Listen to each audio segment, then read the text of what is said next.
and gentle hum of conversation filled Sunday Garden, a modest yet inviting restaurant nestled in a quiet residential corner. Its walls were adorned with potted herbs, hand-painted tiles, and framed quotes about kindness. It wasn't the kind of place Nathan Cole usually found himself in, but tonight was different. Nathan, 35, a composed and sharply dressed CEO, sat at a corner table near the window, a chamomile tea slowly cooling in front of him. He glanced at his phone again. 6:57 p.m. His blind date, set up by a well-meaning colleague, was supposed to arrive at 6:30. No message, no call. He straightened his cuffs, maintaining his composure, though the waitstaff had already given him sympathetic glances. He hated looking out of place, especially here in a room filled with couples and friends sharing laughter over simple meals. He checked the message again. Garden and Vine, 6:30. She'll be in yellow. Her name's Claire. He looked around. No yellow. Just then the front door creaked open. A woman stepped inside, brushing wisps of golden hair from her face. She wore a simple beige dress, slightly wrinkled from a long day, her curls pulled back in a loose tie. She looked around, hesitated, then approached the host's stand. After a brief exchange and a nod toward the packed room, she made her way toward Nathan's table. "Excuse me," she said gently, clutching her tote bag. "Excuse me, can I sit here?" Nathan blinked. Caught off guard, Nathan assumed this was Claire. Perhaps she changed outfits.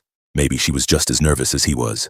He nodded politely. "Of course, please have a seat." She smiled, sliding into the chair across from him. "You're really kind. I'm lucky to have run into someone like you tonight." Nathan gave a small smile in return. "It's no trouble." She exhaled softly, visibly tired. "I just came from school. I teach first grade. Mondays are like marathons, but with crayons." Nathan chuckled, a rare, unguarded sound. "That sounds intense."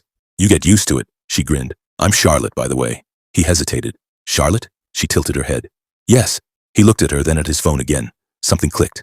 No yellow, no Claire. He began, then showed her the screen. "I was supposed to meet someone named Claire. I think I may have assumed." Charlotte's eyes widened. Oh no, I'm so sorry, but I didn't mean to."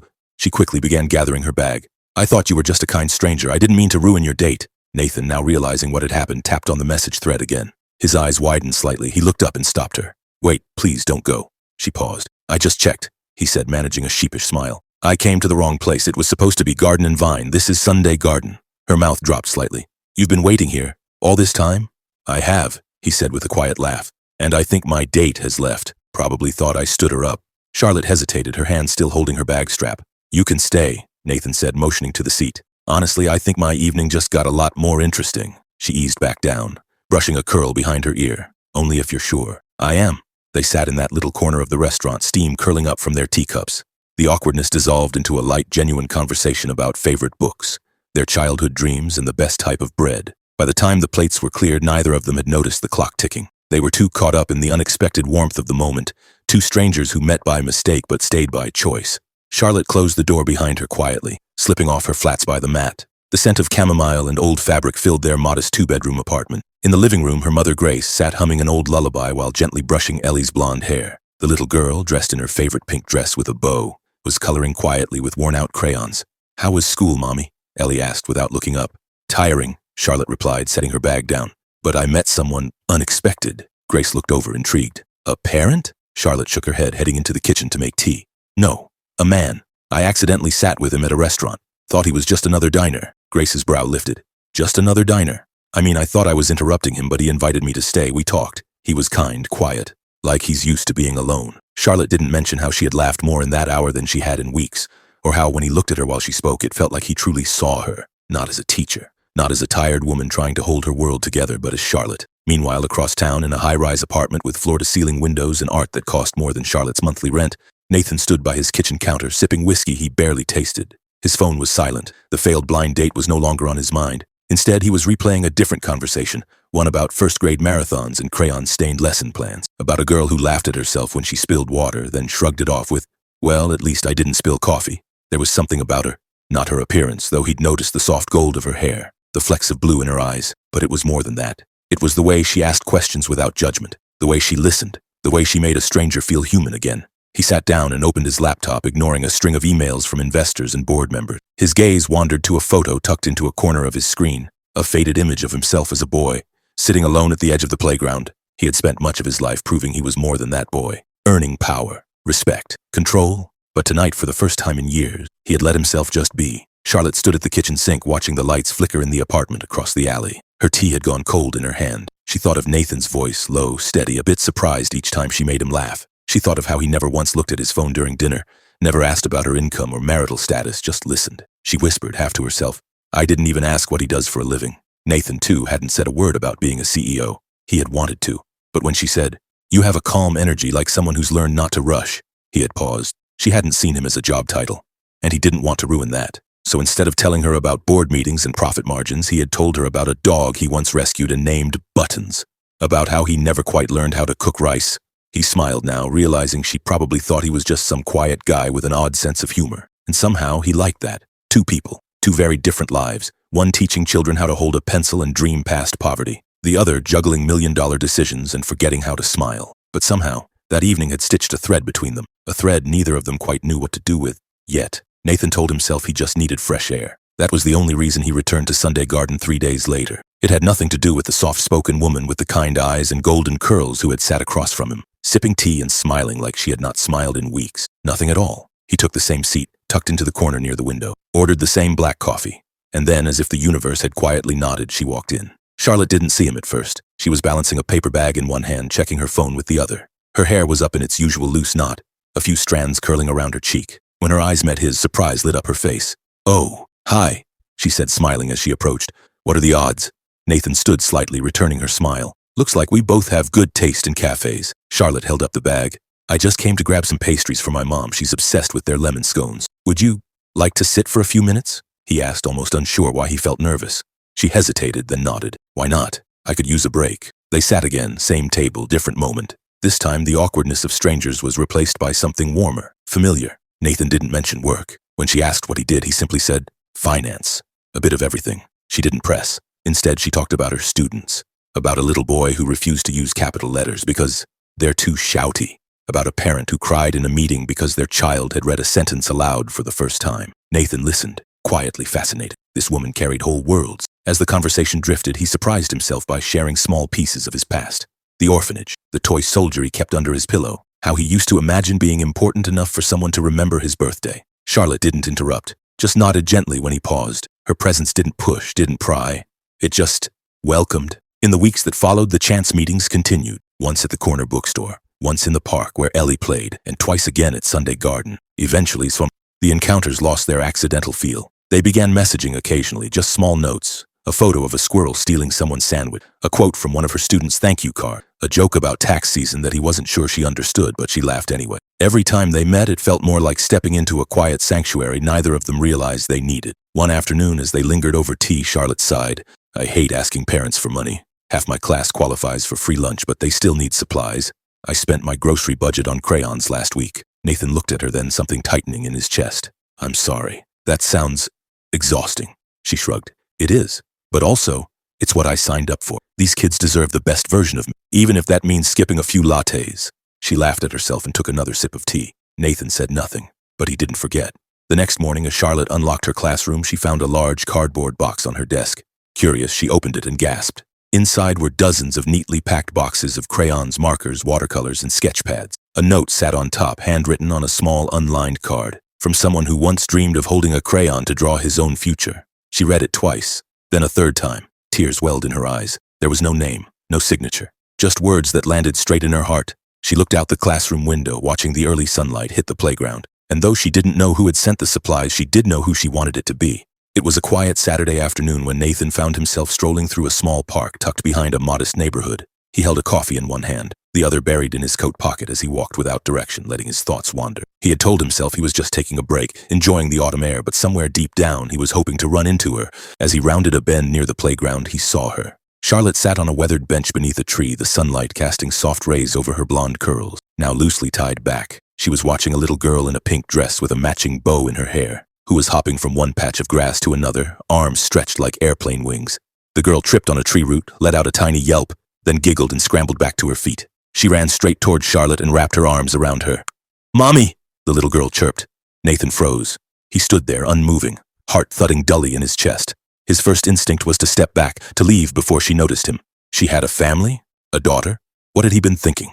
Was he just some distraction to a woman who already had a life? The disappointment sat heavy in his chest, uninvited and sudden. He didn't want to assume, but the word mommy rang in his ears louder than he expected. Charlotte looked up just then, her eyes scanning the park until they met his. Her face lit up with a smile that was so effortlessly genuine it cut through his hesitation. "Nathan, you're just in time." she called, waving him over. He approached slowly, carefully hiding the flicker of confusion behind a polite smile. She didn't look flustered to see him. If anything, she seemed pleased. Nathan stopped a few steps from the bench, nodding toward the child. I didn't know you had a daughter. Charlotte looked down at the little girl who was now examining a fallen leaf in her lap, then brushed a strand of hair from the girl's forehead. This is Ellie, she said softly. She's my daughter. By heart, not by birth. I adopted her 3 years ago from a local shelter. Nathan blinked. Relief swept over him so fast it nearly made him dizzy. Not because Ellie wasn't hers by blood, but because he had jumped to conclusions, and they had all been wrong. Oh, he said, his voice quieter than usual. That's amazing. Charlotte smiled, her eyes soft. She's everything. Ellie looked up then, squinting curiously at the stranger standing beside her mother. Is he your friend, Mommy? She asked. Charlotte chuckled. He might be. Nathan crouched to her level, offering a friendly wave. Hi, Ellie. I'm Nathan. Ellie tilted her head. You sound like Mr. Coffee Man. Nathan raised an eyebrow. Mr. Coffee Man? Charlotte covered a laugh. Long story? They sat together on the bench. Ellie climbed between them, content to doodle on her notepad while Charlotte and Nathan talked. He listened as she shared how Ellie had changed her life, how teaching and motherhood had become one and the same for her. Nathan watched Charlotte closely, her gentle tone, the way she smoothed Ellie's dress without thinking, the quiet pride in her voice. This wasn't just kindness. This was devotion, love in its purest form. He had met plenty of people with carefully crafted public images, ones who performed generosity like a show. But Charlotte was different. She didn't need a stage, she simply gave quietly and consistently, like it was the most natural thing in the world. As the afternoon drifted into early evening, Ellie turned to Nathan with sudden curiosity. You know what? She said, eyes wide with excitement. You look like the dad in my comic book. He has brown hair and a serious face, but he's really nice inside. Nathan blinked, a little caught off guard. Is that so? He asked. Ellie nodded seriously. He helps people even when they don't ask, and he makes spaghetti really well. Nathan laughed softly. I can't promise the spaghetti part, but I'll take the compliment. Then Ellie looked at him with a hopeful expression. Can you have dinner with us? On Saturday? Mommy always lets me pick one guest. Charlotte looked momentarily surprised, glancing at Nathan with the beginnings of a blush. He turned to Ellie. Dinner sounds great. He turned to Charlotte next, who gave him a hesitant but warm nod. And just like that, something shifted. For the first time in a very long time, Nathan didn't feel like a visitor to someone else's life. He felt invited, expected, maybe even needed. Saturday morning sunlight spilled through the kitchen window as Charlotte stood over the kettle, pouring hot water into her coffee mug. She had a stack of papers beside her, lesson plans for the upcoming week, worksheets for her speech therapy class, and a list of parents she needed to call. Her mind was full, but her heart still lingered on the memory of last weekend's park visit, where Ellie had called out to Nathan with such innocent joy, and he'd smiled like he truly belonged there. As she took a sip of her coffee, her phone buzzed. Absent-mindedly, she tapped the screen. A news headline caught her eye. Nathan Cole, the visionary CEO behind America's leading investment empire. Beneath the title was a crisp photo of a man in a charcoal suit, shaking hands with some high-profile figure at a gala. The face in the photo sent a jolt through her chest. It was him, Nathan. Her hand froze midair, coffee trembling in the cup. Slowly, she set it down, heart racing. She scrolled. Another photo showed him delivering a keynote speech. Then another with him in front of a skyscraper bearing the name Cole Ventures. Words like Forbes, 40 under 40, and economic powerhouse danced across the screen. The Nathan she had shared tea with. The man who listened quietly as she spoke about crayons and underfunded schools. The man Ellie called Mr. Coffee Man. She slumped into a chair. Her breath caught in her throat. He knew who I was, but I had no idea who he really was. She closed her eyes. Every memory, every laugh they had shared now felt distorted, like pieces from a story she hadn't truly read.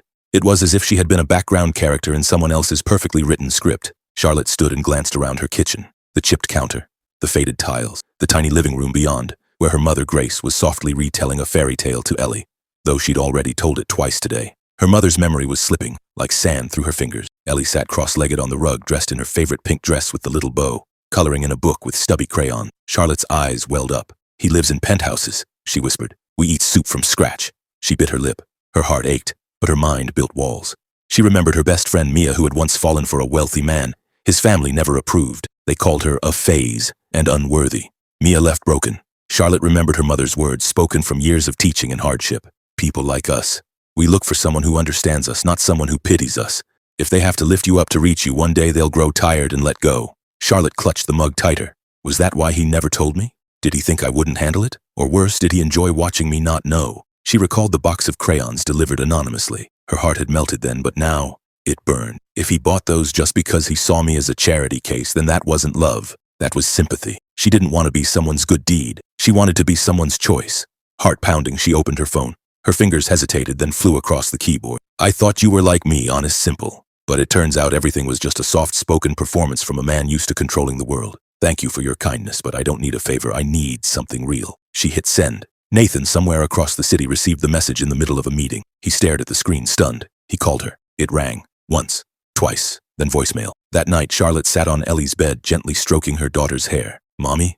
Ellie asked softly. Where's Mr. Coffee Man? He didn't come tell stories today. Charlotte swallowed hard. She pulled Ellie closer, hugging her tightly. Tears streamed down her cheeks, silent and warm. She had never imagined she would have to choose between protecting her heart and letting it open. In the quiet of that dimly lit room, her heart felt like a battlefield, torn between love and pride, between what she felt and what she feared. She kissed Ellie's forehead and whispered, "Good night, my love." But the ache in her chest was louder than any lullaby. The air inside the teacher's lounge felt heavier than usual. Overhead lights flickered slightly, mirroring the uncertainty that loomed over the staff of Brighton Elementary. Charlotte sat quietly at the round table, fingers gripping her coffee mug as the principal stood before them with a grim expression. "The district has confirmed the budget cuts," she said softly. "The language support program for special needs students will be shut down unless we find a private sponsor by the end of this month." A murmur of concern rippled through the room. Charlotte felt the weight of every child's face flash in her mind. Miguel, who finally started forming full sentences. Avery, who used color-coded cards to express emotions. She couldn't let this happen. Over the next few days, she and a small group of teachers sprang into action. They designed flyers, launched a crowdfunding page, hosted a bake sale outside the school gates, and even live-streamed a mini talent show featuring their students. Every evening, Charlotte stayed up late crafting lesson plans and editing videos, hoping for a miracle. But a week passed, and the donation counter barely ticked over $320. Still, she smiled for her students the next morning, still taped up posters, still believed that somehow kindness would return in kind. Then, on Monday morning, the staff was summoned again, this time to the library. The principal walked in holding a single envelope. Her hands trembled. "We've just received a full sponsorship," she announced, voice cracking. "Funding for the language support program, secured for the next 3 years." There was stunned silence. Charlotte blinked, unsure if she had heard correctly. When someone asked who had donated, the principal lifted a letter from the envelope and read aloud, "For the teacher who believed crayons could change a future." Charlotte's breath caught. Her world stilled. Those words, that exact sentence. She had said it during a quiet evening over tea at Sunday Garden. Nathan had listened in silence. Now those same words echoed back to her, carrying a message deeper than dollars. She stepped out into the hallway, away from the cheers and questions. The walls blurred as tears filled her eyes. It wasn't the money that moved her, it was the gesture. The quiet, unseen love. The choice to give without expectation. To care from a distance. Just then, Ellie came running down the hall, her pink dress fluttering, holding something in her hand. "Mommy, look what came in my cubby." Charlotte knelt down. Ellie handed her a small postcard, bright blue with a hand-drawn coffee cup on it. She flipped it over.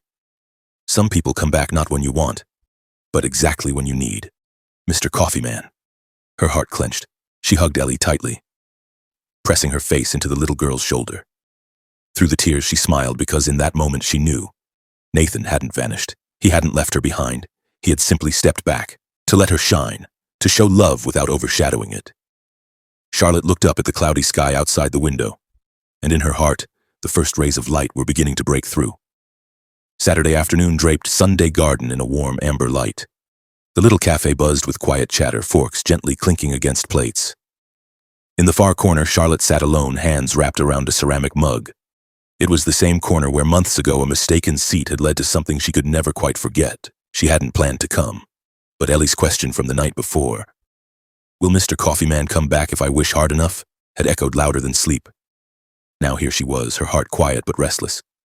She wasn't sure if she hoped or feared he would appear.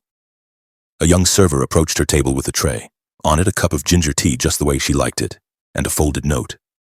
She frowned. "I didn't order this." The server smiled, then walked away. She opened the note. In slanted handwriting it read, "He didn't come to be a CEO. He came to be seen for who he truly is." Her breath caught, and then she felt it, a quiet presence. She looked up. There he was. Nathan stood by the entrance, no tailored suit, no polished shoes. Just a pale blue button-down, sleeves gently rolled, eyes searching until they found hers. Not a man from headlines, but the one who once listened to her talk about crayons and dreams. Charlotte rose slowly. Her hands trembled just enough to notice. Before she could say anything, Nathan spoke.